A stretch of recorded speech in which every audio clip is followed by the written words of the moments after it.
In my research, I'm interested in the consequences of having a very large military in which a small proportion of the population serve. So my editorial in the Des Moines Register is more about the public reaction to stories about Marines urinating on Taliban fighters than it is to the event itself. And if you look at the online comments made by the public to those initial stories, you'll see two basic arguments. One argument is, war is hell, there's no morality in war, so we can't make a moral critique of these soldiers. And I think that soldiers are really very poorly served by this kind of an argument.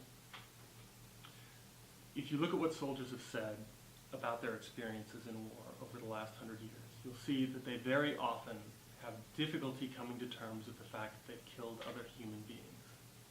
You know, when we talk about what we appreciate in soldiers, we talk about them having taken risks for us.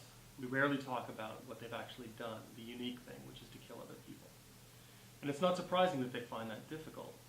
If you think about a child running out into traffic and being struck by a car, the driver of that car often will experience remorse and guilt and shame. And our soldiers come home feeling all of those things about the things that they have done. The war is hell rhetoric, which says that there is no immorality, implies that there is no morality in war.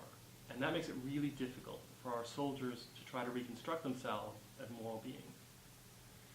The rules of war, which I defend in this editorial, are a tool, I think, for allowing soldiers to understand what they have done as moral.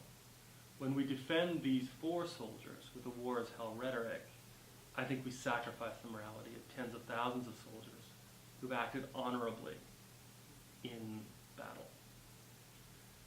The second kind of argument that you'll see is you can't criticize soldiers if you haven't been in war because you don't know what they've experienced.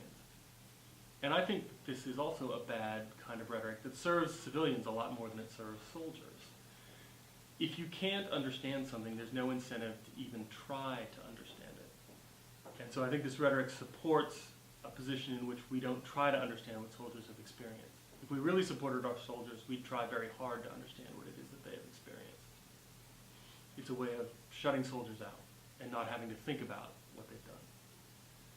So in sum, I think the problem in our culture is not that we criticize soldiers in the military too much. It's that we don't think about soldiers in the military enough at all. And these two rhetorical arguments support not thinking about the military a whole lot more than they support.